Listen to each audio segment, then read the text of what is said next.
এক যুবতী সুন্দরী নারী মদিনা থেকে রওনা করেছে, কোথাও যাবেন। মুসলমান কারে কয় দেখেন, কোথাও যাবেন। সন্ধ্যা হয়ে গেছে। মেয়ে লোকটি ভাবলো, এখন যদি আমার আত্মীয় বাড়ি যেতে তো এখন অনেক দেরি, আমি একা একা কেন বেরোলাম? দুঃখে ক্ষোভে নিজের মাথার চুল নিজের ছিঁড়তে ইচ্ছে করছে তার। হাহারে, এখন যদি আমি কোনো পরপুরুষের সামনে পড়ি তাহলে তো আমার সারা জীবনের লালিত সতীত্ব ধ্বংস হবে, আমার অলংকার আদি চুরি হবে। ভয়তে চোখ দিয়ে পানি পড়তেছে। আস্তে আস্তে করে গন্তব্যের দিকে আগাচ্ছে। হঠাৎ দেখতে পেল দূরের থেকে একটা যুবক পুরুষ তার দিকেই আসতেছে। মেয়ে লোকটি ভয়তে বসে পড়েছে। সুন্দরী যুবতী নারী বসে বসে ভয়ের চোটে, এখনই আমার সব শেষ। যুবকটি আস্তে আস্তে করে হেঁটে মহিলাটির সামনে এসে দাঁড়ায়ছে। মহিলা ভয়তে চোখ থেকে দর দর করে পানি পড়ছে। যুবক বলছে কি জানেন? যুবকটি মেয়ে লোকের চোখের উপরে চোখ রেখে বলছে, মা, আমাকে দিয়ে তোমার কোনো ক্ষতি হবে না। মা, তুমি কোথায় যেতে চাও আমাকে বলো, আমি তোমাকে নিরাপদে পাহারা দিয়ে তোমার গন্তব্যে পৌঁছে দেব। আমার পরিচয় শোনো, আমি মুসলমান। নবী করিম সাল্লাল্লাহু আলাইহি ওয়াসাল্লাম এই মুসলমান বানাইছিলেন। এই ছিল তার ইসলাম। অমুসলিমরা মনে করেছিল মুহাম্মদ সাল্লাল্লাহু আলাইহি ওয়াসাল্লাম আমাদের মূর্তি ভাঙতে আসছে। রাসূলুল্লাহ তো মূর্তি ভাঙছেন, কাবা শরীফের মধ্যে অবৈধভাবে মূর্তি উঠাইছিল, সেই জন্য সেগুলো ভাঙছে। কারো বাড়ি গিয়ে কারো মূর্তি তো ভাঙেন নাই। আছে কোন হাদিস, কোন দলিল আছে যে কারো বাড়ি গিয়ে মূর্তিগুলো ফালাই দিয়েছে তাদের মূর্তি? যেহেতু আল্লাহর ঘর, এর ভিতরে মূর্তি থাকতে পারবে না, তিনি বের করে ফেলেছেন। আল্লাহ তো কোরআন শরীফে বলেছেন, কারো দেবতাকে গালি দিও না।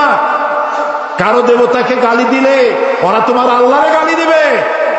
কারো মন্দির ভেঙো না, প্যাগোডা ভেঙো না, গির্জা ভেঙো না, কারো উপাসনালয় ভেঙো না। সুবহানাল্লাহ বলবেন না? রিকশাওয়ালা, গরিব রিকশাওয়ালা, ওর কিন্তু কোনো চিন্তা নাই, টেনশন নাই, কোনো পাহারাদার নাই, পিএসও নাই, এপিএসও নাই। সকালবেলায় পান্তা ভাত খাইছে। বড় লোকেরা পান্তা খায় পয়লা বৈশাখ। পয়লা বৈশাখ কামি খুব দ্রুত আসতেছে। হ্যাঁ, বাসা ইলিশ আর পান্তা ভাত একদিনের জন্য যদি বাঙালি হয় অসুবিধা কি? এই গরিব মানুষটি রিক্সাওয়ালা পান্তা খেয়ে বেরিয়েছে। তারপরে সারাদিন রিক্সা চালায়া বাড়ি ফিরছে। আনছে কি সাথে? একটু ডাল, তাও আবার 100 টাকার উপরে কেজি, একটু চাল। বউতে রান্না করেছে, ডাল রানছে এমন ভাবে যা দিয়ে উজু করা যায়। ডাইলের খোঁজ নাই, খালি পানি। আহা, বড় লোক, শান্তি নাই। বউতে কথা শোনে না, মেয়েতে কথা শোনে না, ছেলেতে কথা শোনে না। আর এখানে ও রান্না করলো, বউতে রান্না করে স্বামীকে পাশে বসাইয়া, এসিও নাই, বৈদ্যুতিক ফ্যানও নাই,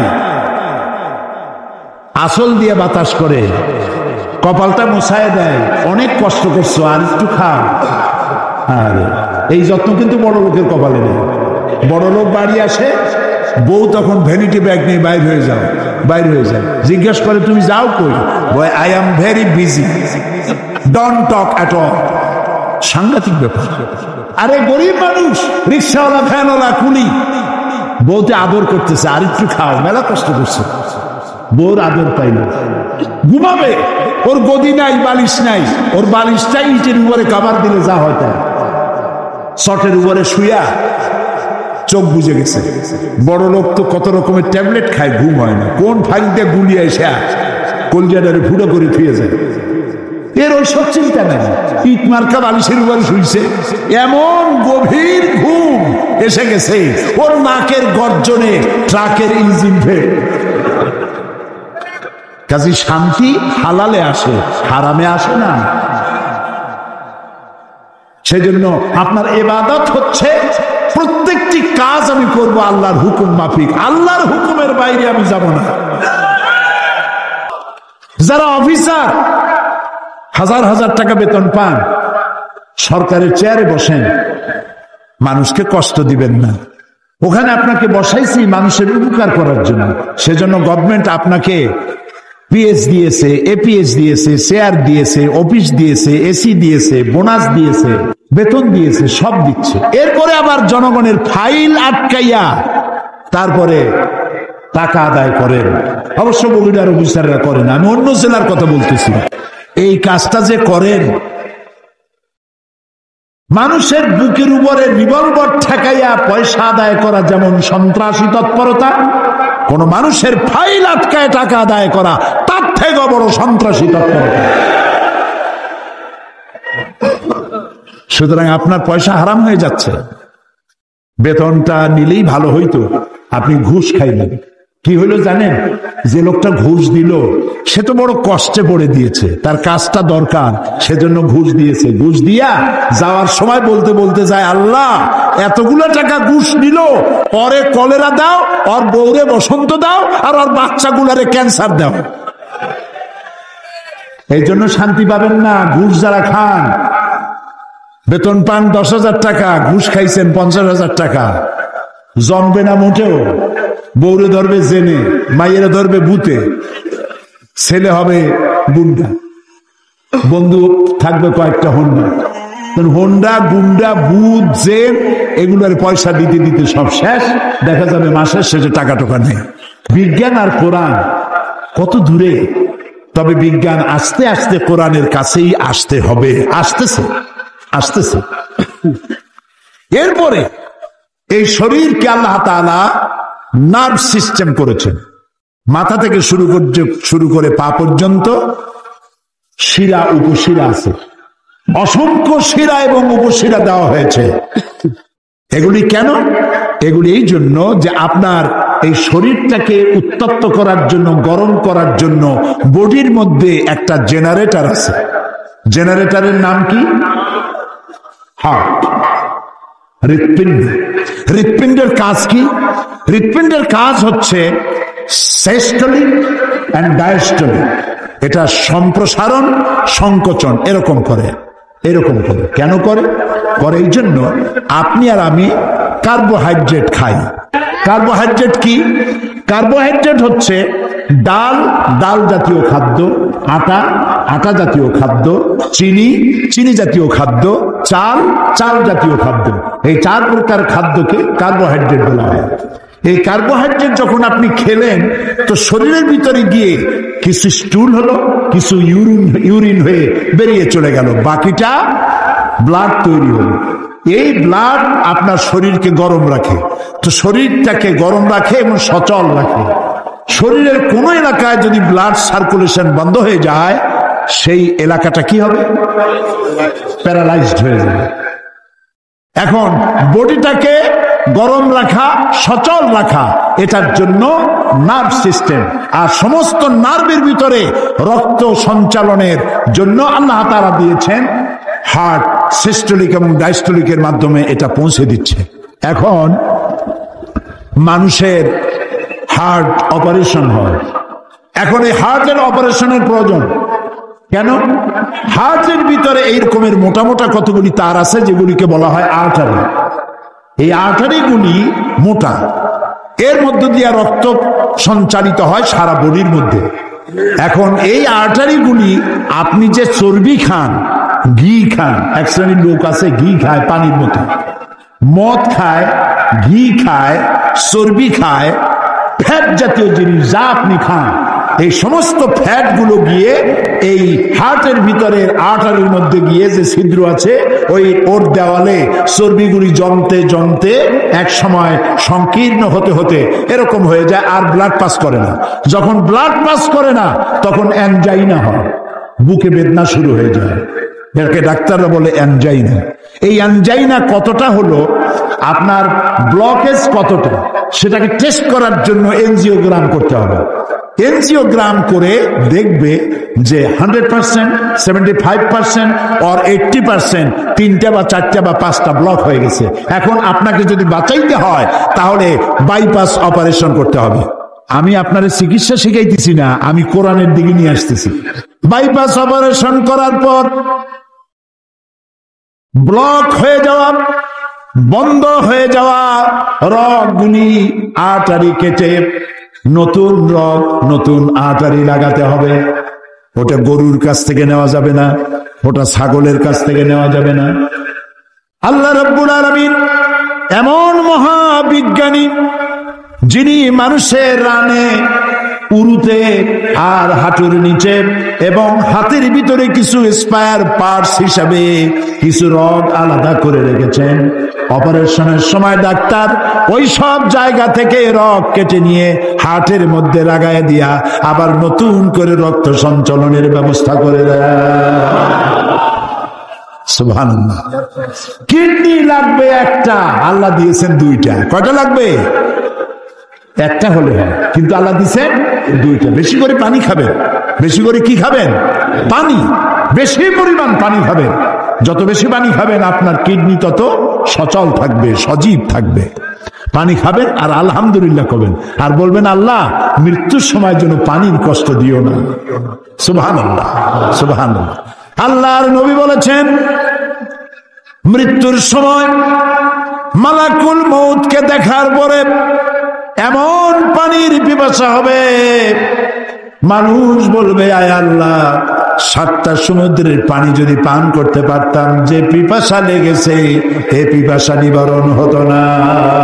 মানুষেরা বোঝে না, সেই জন্য বলে কোন নেতা যখন হসপিটালে অসুস্থ হয়, কয় যে নেতা হসপিটালে মৃত্যুর সঙ্গে পাঞ্জা লড়িতেছে। মৃত্যুর সাথে পাঞ্জা লড়বা তুমি? মালাকুল মউত দেখলে তো তোমার কলিজা ঠান্ডা, হিম শীতল হয়ে যাবে মালাকুল মউতকে দেখলে। প্রিয় ভাই সব, আল্লাহ রাব্বুল আলামিন এই শরীরটাকে বাঁচাবার জন্য যা যা প্রয়োজন সব আপনার আমার সাথে দিয়ে দিয়েছেন। আল্লাহু আকবার। এরপরে ব্রেন, এই মাথা, বলেন তো কি? মাথা। এই মাথার মধ্যে দিয়েছেন ঘিলু। ঘিলু বা ব্রেন খাইছেন আপনারা? আরে আল্লাহ রে, আমি কি মাংসের গিলু খাইতে কইছি? গরুর গিলু খান নাই? ছাগলের ব্রেন খান নাই? তো কথা কইতে ভয় পান কেন? মাংসের গিলু কেন খাবেন? এই যে ঘিলু, ব্রেন, এই ব্রেনের ভিতরে রয়েছে অসংখ্য সেল। একটার কাজ হলো মেমোরি, আপনি যা শোনেন তা মুখস্থ করার জন্য একটা সেল। আর একটা হলো মেমোরি, একটা দুঃখ, একটা সুখ, একটা অনুভূতি, নানান ধরনের কাজ এখানে করে। আপনার পিঠের ভেতরে মশায় যদি কামড় দেয়, সেই কামড়ের অনুভূতির সাথে সাথে আপনার এই অনুভূতিটা ব্রেনে চলে গেল। ব্রেন হাতের কাছে ফ্যাক্স পাঠায় দিল, আর হাত ঠাস করে আঘাত দিল পিঠের উপরে, মশার বংশ সাফ হয়ে গেল। অথচ এই সিদ্ধান্ত নিতে সময় লাগলো না 5 মিনিটও, 1 মিনিটও। সুবহানাল্লাহ। আল্লাহ রাব্বুল আলামিন মানুষকে এত সুন্দর করে তৈরি করে আল্লাহ তাআলা বলেছেন এই মানুষগুলি আমি সৃষ্টি করেছি যে কারণে, সে কারণটা হলো ইবাদত ছাড়া অন্য কাজে তৈরি করি নাই। বান্দারে, তোমারে আমি বানাইছি ইবাদতের জন্য। কি জন্য বানাইছি? হাত দিলাম, পাও দিলাম, চোখ দিলাম, সব দেখো আর শুকরিয়া আদায় করো। আল্লাহ, গাছের ফল খুবই মিষ্টি, আমি শুকর আদায় করবো কি গাছে? কার করব? এই লোকটার গলার আওয়াজ এত মিষ্টি, এই যে মুশিউর রহমান কি সুন্দর গান গাই গেল, আল্লাহ তার গলাটা ভালো রাখুক, কি সুন্দর গান গাইল। এখন প্রশংসা কি মুশিউরের? এ প্রশংসা কার? ডাক্তারের চিকিৎসায় ভালো হয়েছি, প্রশংসা কি ডাক্তারের? প্রশংসা আমার ওই আল্লাহর, যিনি ডাক্তারকে সঠিক ডায়াগনোসিস করার তৌফিক দিয়েছেন, আর আল্লাহ তাআলা আমার রোগকে ভালো করেছে। আমাদের পিতা আবুল আম্বিয়া হযরত ইব্রাহিম আলাইহিস সালাম বলেছেন, ওয়াইজা মারিতু ফাহুয়া ইয়াশফিন, আমি যখন অসুস্থ হই তখন আমাকে রোগমুক্ত কে করে? বলেন কে করে? এই জন্য ইবাদত, এর জন্যই আল্লাহ আমাদের তৈরি করেছেন। এখন আপনি যদি মনে করেন যে ইবাদতের জন্যই যদি তৈরি হই, তাহলে আমি চাষ করব কখন, চাকরি করব কখন, ব্যবসা করব কখন? সারাদিন যদি ইবাদত করি, ইবাদত বোঝেন নাই বলেই এই প্রশ্ন আপনি করেন। ইবাদত কি শুধু নামাজ? শুধু নামাজ রোজা ইবাদত নয়, শুধু নামাজ রোজা হজ যাকাত ইবাদত নয়। ইবাদত হলো জীবনের সমস্ত কাজগুলি আল্লাহর হুকুম মাফিক যদি করি, যা তিনি নিষেধ করেছেন তার থেকে যদি বাঁচি, রাসূল যা আদেশ করেছেন তা যদি মানি, যা নিষেধ করেছেন তার থেকে যদি বাঁচি, এর নাম ইবাদত। আপনি চাষী, জমিন চাষ করতে গেছেন, সকালবেলায় পান্তা ভাত খাইয়া বিসমিল্লাহ বলে নেমে গেলেন, জমিনের চাষ করতেছেন আল্লাহর নাম নিয়ে, জমিনের কারো আইল ঠেলতেছেন না, যতক্ষণ না চাষ কাজ শেষ করে বাড়ি না ফিরছেন অতক্ষণ নফল নামাজ পড়লে যে সওয়াব হতো এই সওয়াব আমল নামায় লেখা যাবে।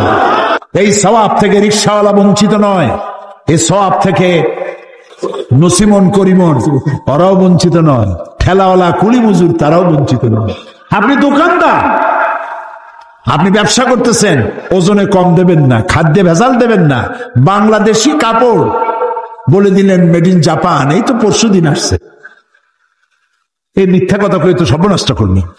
মিথ্যা কথা বললেন না, ওজনে কম দিবেন না, খাদ্যে ভেজাল দিবেন না, যতক্ষণ দোকানে থাকবেন অতক্ষণ জিকির আজগার করলে, নফল নামাজ পড়লে যে সওয়াব হতো ওইটাই আমল নামায় লেখা যাবে।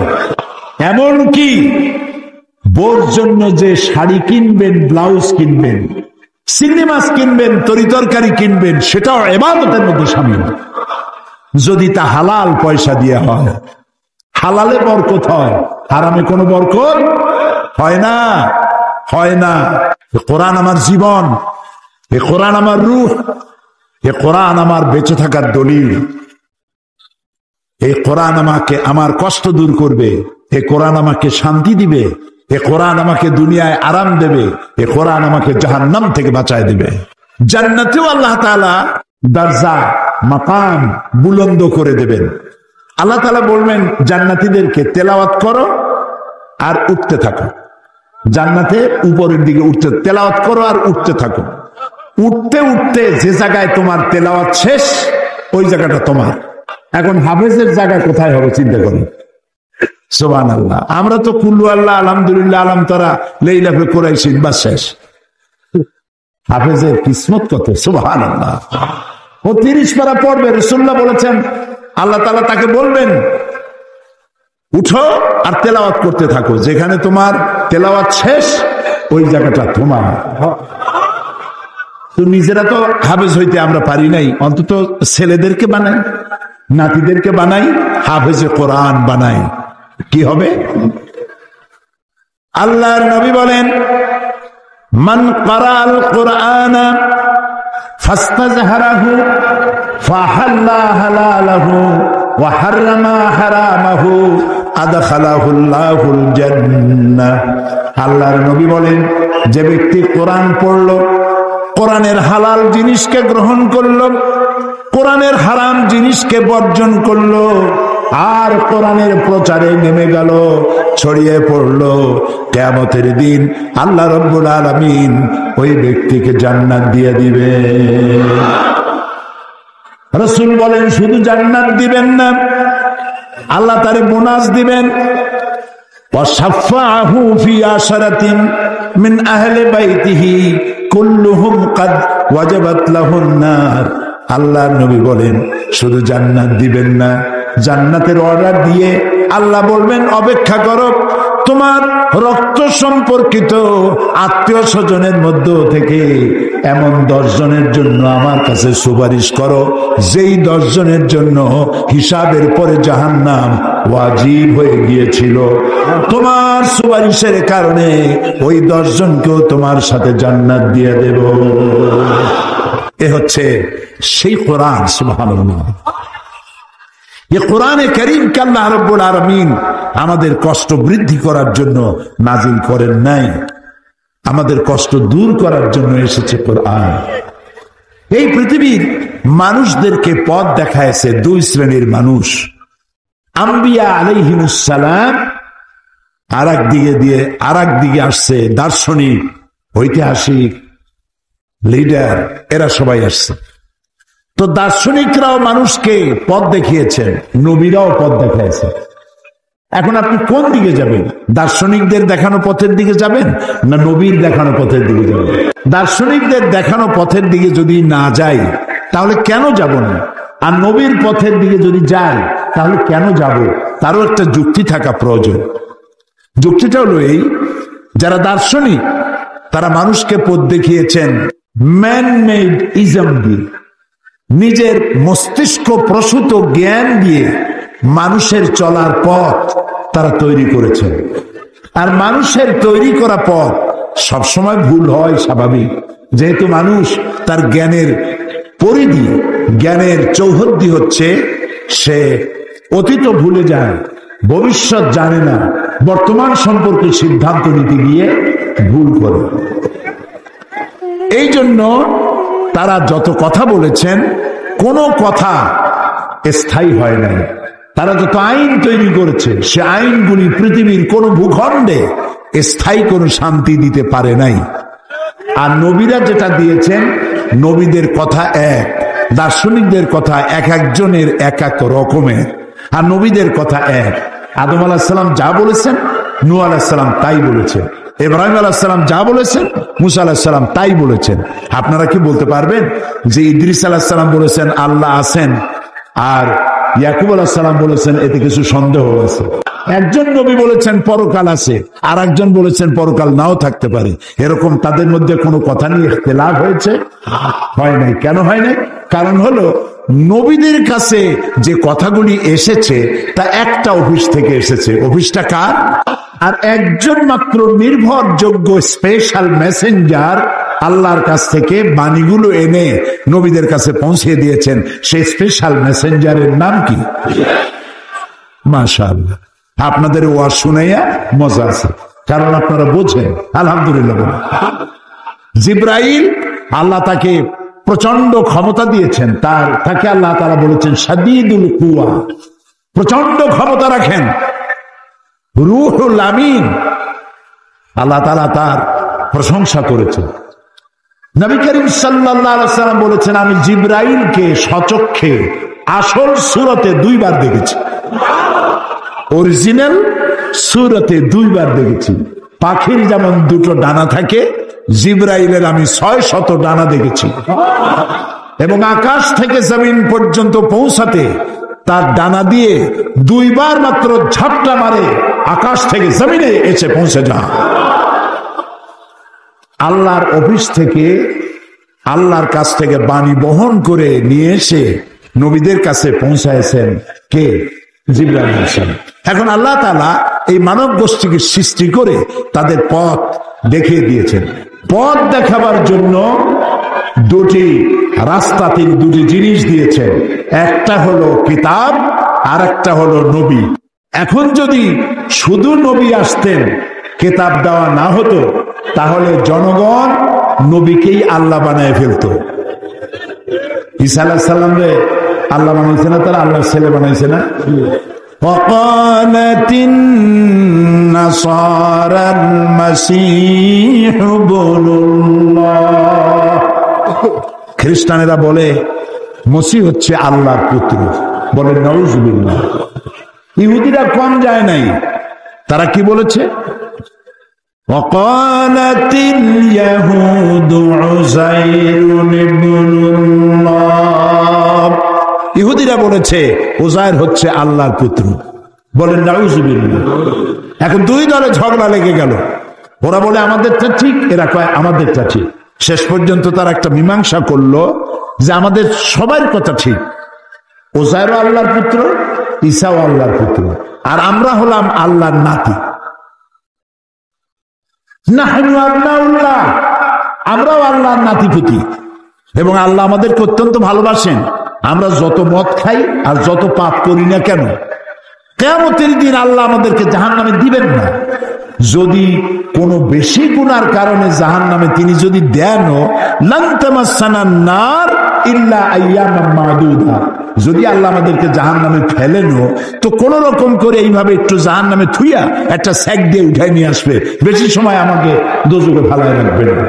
তাহলে আল্লাহ তাআলা আমাদের প্রতি ইহসান করেছেন, একদিকে দিয়েছেন নবী, আর একদিকে দিয়েছেন কিতাব। আমি বলেছি যদি কিতাব না দিয়ে শুধু নবী দিতেন, মানুষেরা তাহলে নবীদেরকেই আল্লাহ বানায় ফেলতো।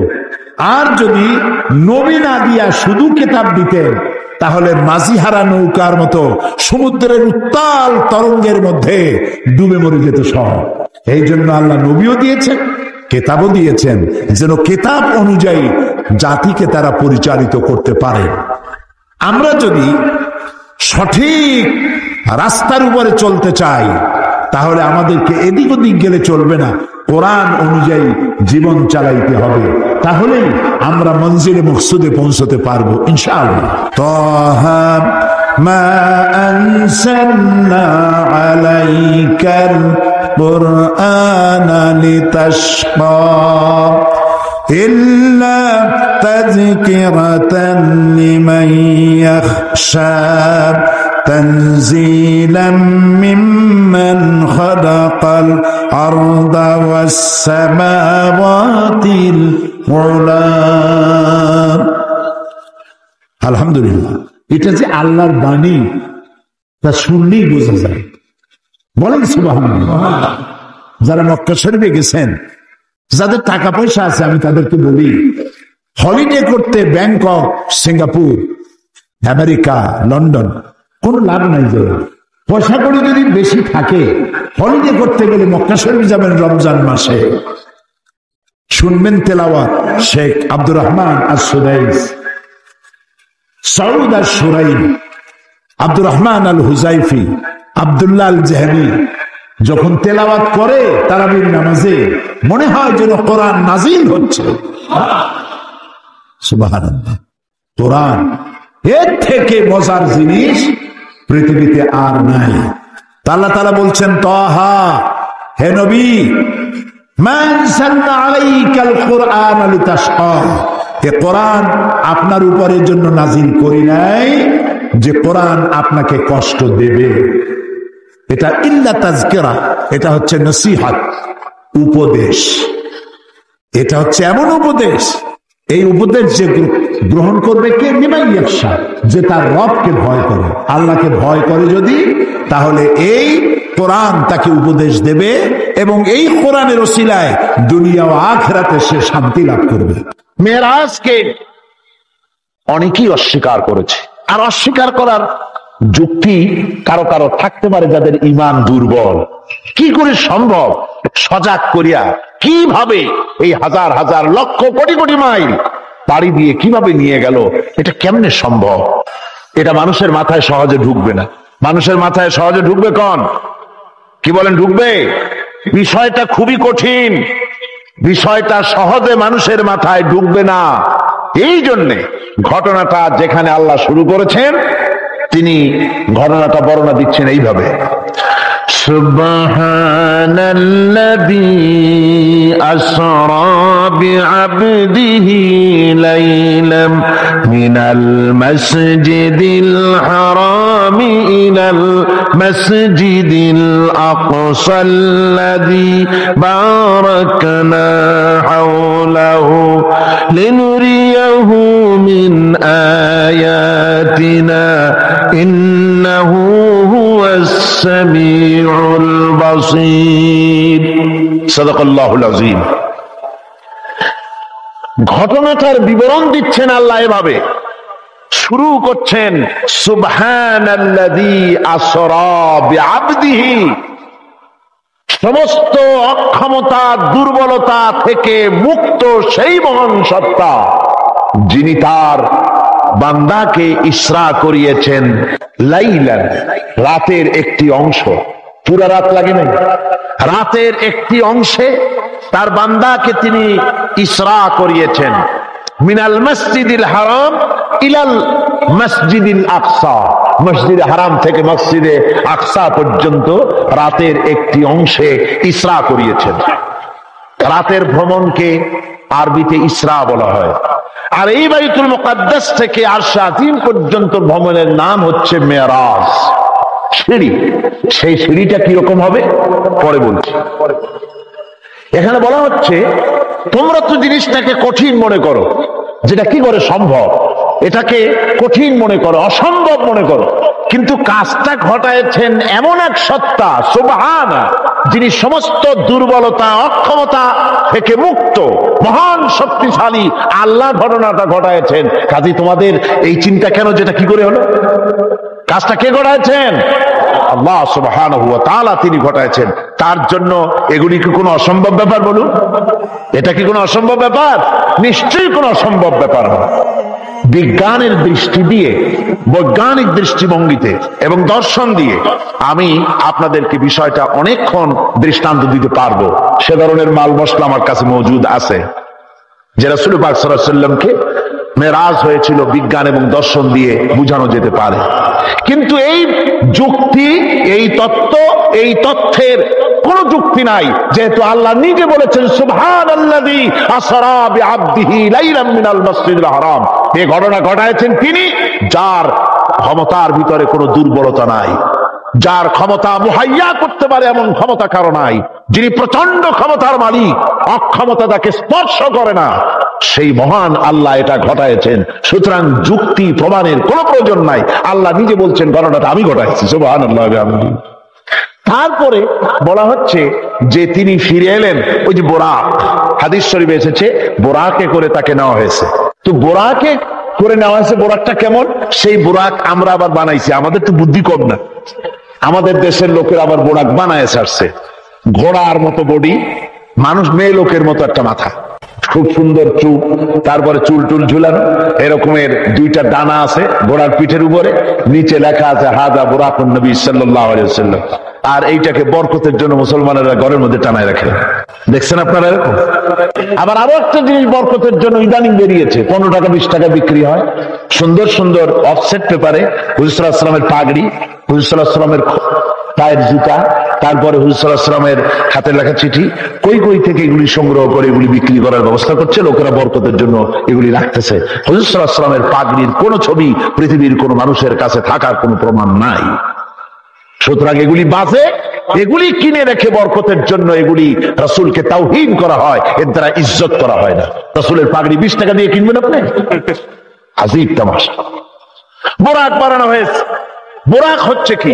বোরাক হচ্ছে, অর্থাৎ যে জানে করে তাকে নেওয়া হয়েছিল সেটা ছিল বোরাক বারকুন থেকে, বৈদ্যুতিক শক্তি সম্পন্ন, এমন বৈদ্যুতিক শক্তি, বিদ্যুৎ তো আলো, বিদ্যুৎ কি? আলো। আর আলোর শক্তি কত? আলোর গতি হচ্ছে প্রতি সেকেন্ডে 1,86,000 মাইল। এটা হলো আলোর গতি।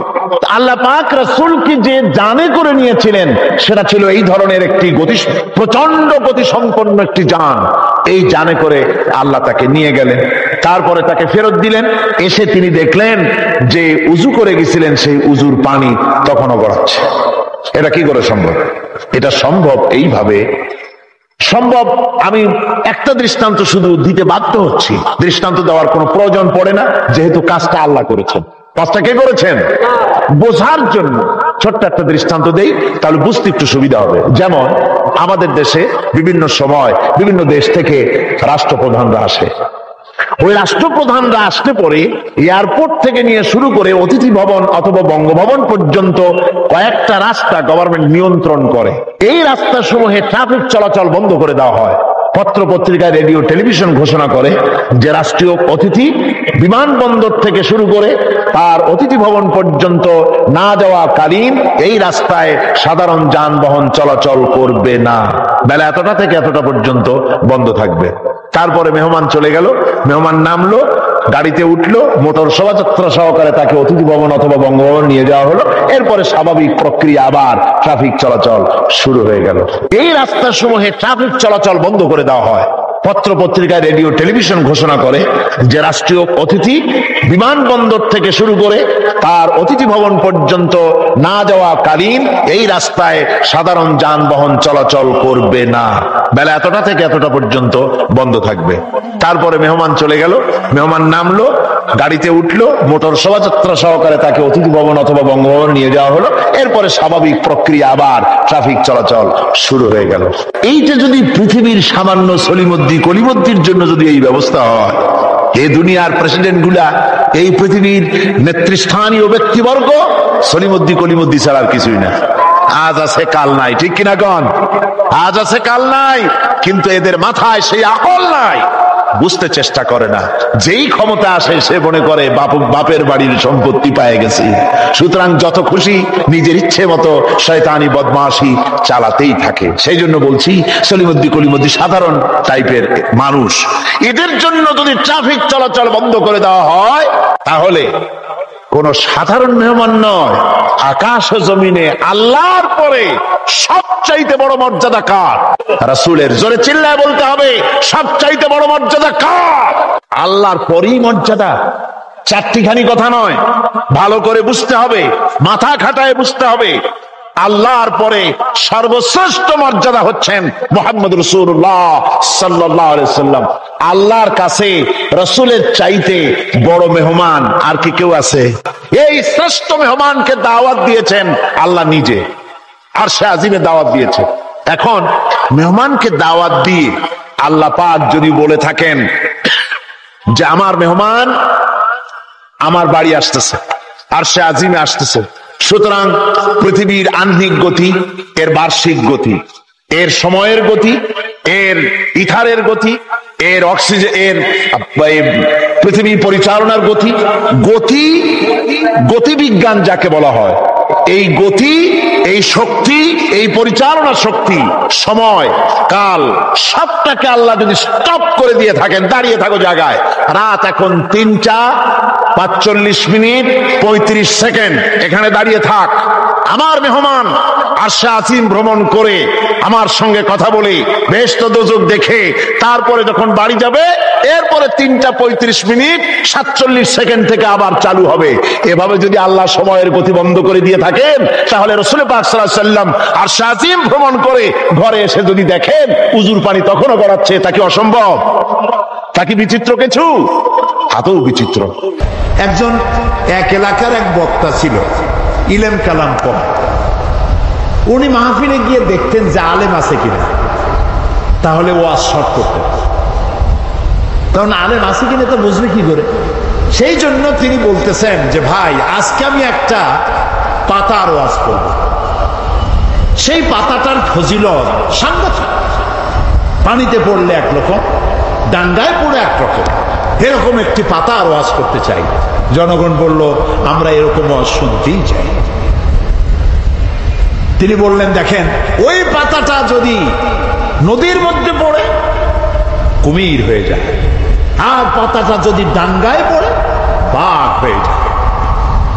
মাঝখান থেকে একটা লোক দাঁড়ায় বলছেন, আচ্ছা হুজুর, এই পাতার ফজিলত যখন এরকম, তাহলে যদি এই পাতাটা অর্ধেকটা পড়ে নদীতে, অর্ধেকটা পড়ে ডাঙ্গায়, তখন কি হবে? মৌলভী সাহেব মনে করলেন আলেম তো আছে। ওয়াখির দাওয়ানা আলহামদুলিল্লাহি রাব্বিল আলামিন, আসসালামু আলাইকুম ওয়া রাহমাতুল্লাহ। তো কথার মধ্যে ফাঁক থাকে মানুষের, কিন্তু কথার মধ্যে ফাঁক থাকে না আল্লাহর, কথার মধ্যে ফাঁক থাকে না রাসূলের। এখানে আল্লাহ তাআলা রাসূল বলছেন লা ইয়াখাফু ইল্লাল্লাহ, আল্লাহ ছাড়া কোনো ভয় থাকবে না।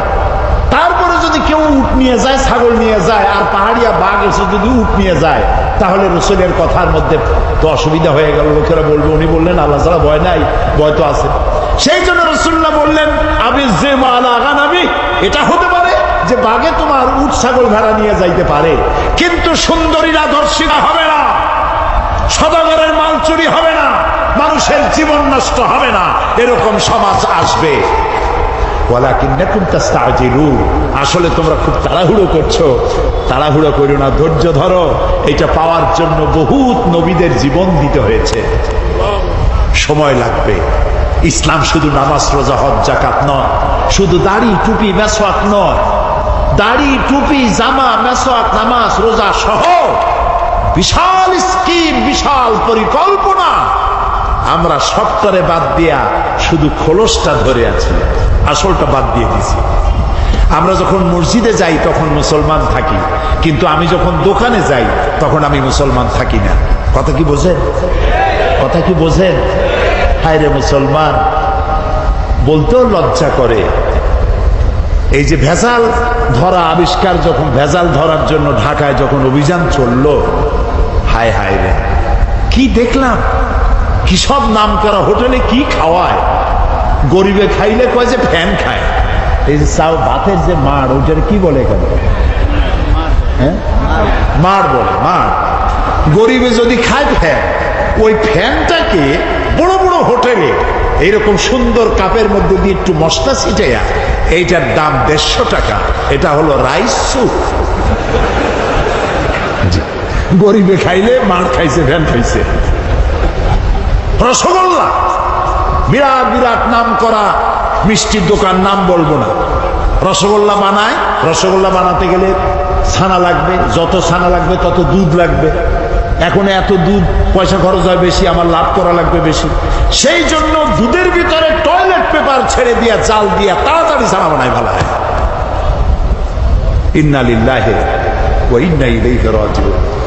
সানাসার গুলা, পচা বিস্কিট, পচা ময়দা, নুডলস, সব পচা ময়দা, এগুলির মধ্যে ট্রেনের পোড়া মোবিল দিয়া ভাজি করে সুন্দর করে মুখে মজা লাগাইয়া খাওয়াই দিল। বিজ্ঞানীরা, বাংলাদেশের বিজ্ঞানীরা বলেছেন, এই সব খাদ্য গর্ভবতী নারীরা যদি খায়, বাংলাদেশ মেধাশূন্য হয়ে যাবে। চিন্তাশীল, মেধাশক্তি সম্পন্ন, ব্রেন শক্তি সম্পন্ন, দেশ চালাবার যোগ্যতা সম্পন্ন আলেম, রাজনীতিবিদ, অর্থনীতিবিদ পয়দা হবে না, দেশ শেষ হয়ে যাবে।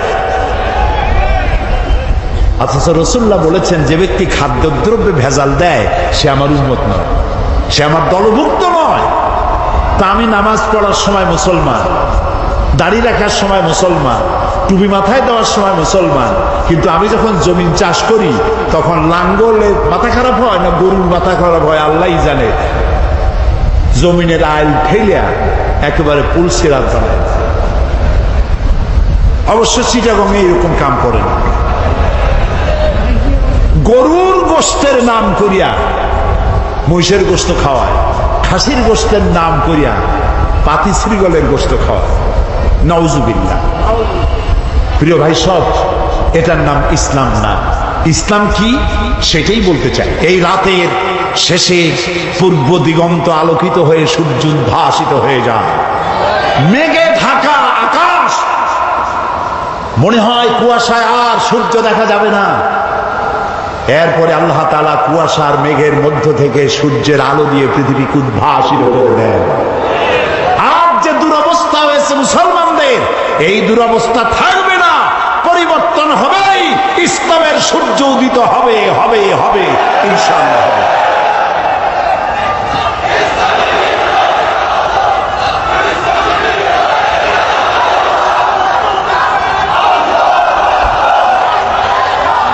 প্রিয় ভাই সব, প্রিয় ভাই সব, ইন্নাদ-দীন ইনদাল্লাহিল ইসলাম। আলহামদুলিল্লাহ কর। ইসলাম আমার জন্ম স্বার্থ, আমাদের সকলের জীবন স্বার্থ যে ইসলামের মধ্যে পয়দা আল্লাহ করছেন। বলি আমিন। সবাই বলেন আলী আমিন।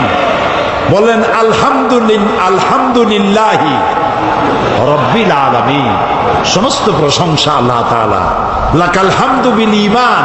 বলেন লাকাল হামদু বিল ঈমান ওয়া লাকাল হামদু বিল কুরআন ওয়া লাকাল হামদু বিল ইসলাম। ইসলামের জন্য আমাদের জীবন ধন্য হয়ে গেছে। ভুল করেছি আমরা এক জায়গায়, বলবো এক জায়গায় না, 3 জায়গায় ভুল করেছি। কয় জায়গায়? 3 জায়গায়। বুঝতে কষ্ট হচ্ছে না তো? 1 নম্বরে ভুল করেছি, ইসলামকে মনে করেছি একটা ধর্ম।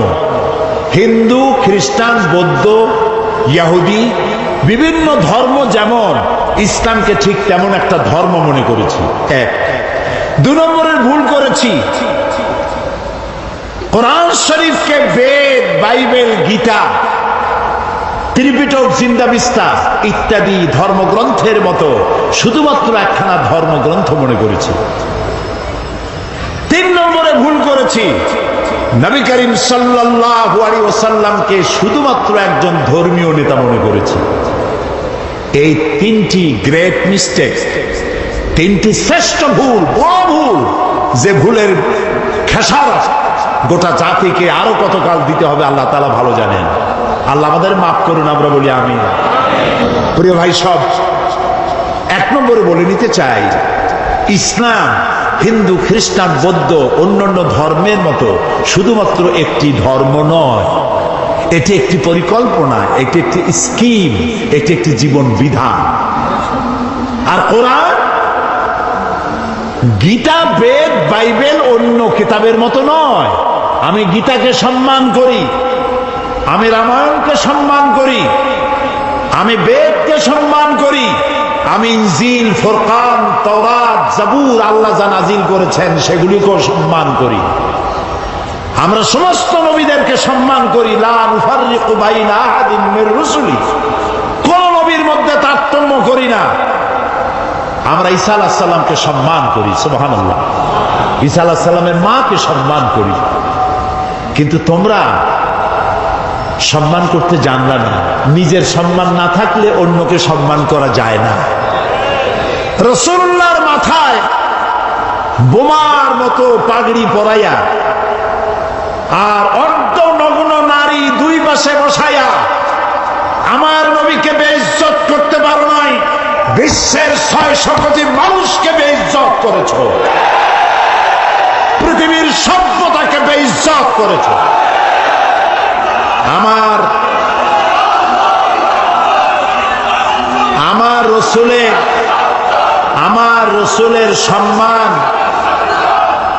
রসুলের সম্মান কচু পাতার পানি নয়, কলা পাতার পানি নয়। আমার রসুলের সম্মান হিমালয়ের পাহাড় সমান না। আমার রসুলের মর্যাদা আকাশ সমান না। আমার রসুলের মর্যাদা আল্লাহর আরশের সমান, আল্লাহর আরশ পর্যন্ত। আল্লাহর আরশে এই পৃথিবীর কোন মানুষকে আল্লাহ তাআলা দাওয়াত দেন নাই, আমার রসুলকে দাওয়াত দিয়েছে। কাজী তাকে অমর্যাদা তোমরা করতে পারবে না, নিজেদেরকে অমর্যাদা করেছো। এ বিষয়ে আমি পরে কথা বলবো ইনশাআল্লাহ। এখন যেটা বলতে চাই, ইসলাম এটি একটি পূর্ণাঙ্গ জীবন ব্যবস্থা। আমি আগেই বলেছি, এটি শুধু নামাজ, রোজা, হজ, যাকাত নয়, এটি একটি জীবন ব্যবস্থা।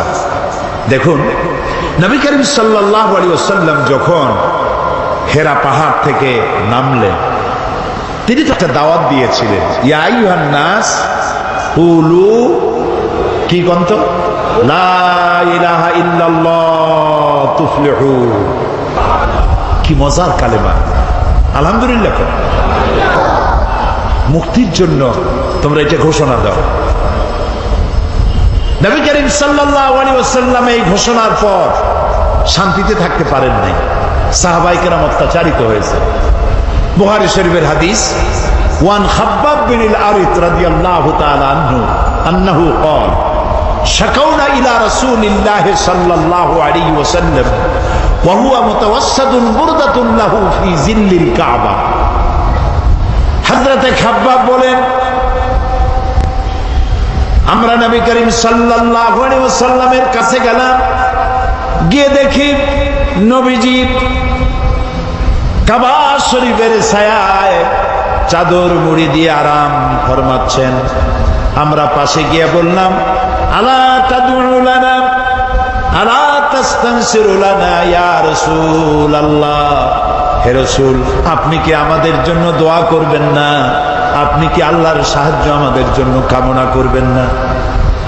আমাদের বেলালকে ওরা মেরে শেষ করলো, খাব্বাবকে মারলো, খুবাইবকে মারলো, আম্মারকে মারলো, সুমাইয়াকে শহীদ করলো। আর তো নির্যাতন সহ্য করতে পারি না, আপনি কি আমাদের জন্য দোয়া করবেন না? নবীজি উঠে বসলেন, বললেন, ও খাব্বাব, তোমাদের আগে এই পৃথিবীতে যারাই দ্বীনের দাওয়াত দিয়েছেন, ইসলামের দাওয়াত যারাই দিয়েছেন। আচ্ছা ভাই, আরেকটা কথা বলবো, কোন কোন বইতে লেখা আছে ইসলামের প্রবর্তক মুহাম্মদ সাল্লাল্লাহু আলাইহি ওয়াসাল্লাম। এই কথাটা কিন্তু ঠিক না। ইসলামের প্রবর্তক আল্লাহ তাআলা। ইসলাম কার? কিছু লোক আছে বেয়াদব, এদেরকে বেয়াদব ছাড়া আমি আর কিছু বলতে পারি না। তারা বলে মওদুদির ইসলাম, বাগদাদের ইসলাম, অমুক জায়গার ইসলাম তমুক জায়গার ইসলাম, এই জাতীয় কথা যারা বলে তারা বেয়াদব। ইসলাম তো মুহাম্মদ রাসূলুল্লাহ সাল্লাল্লাহু আলাইহি ওয়াসাল্লামের নয়, ইসলাম হচ্ছে কার? চিল্লায় বলেন।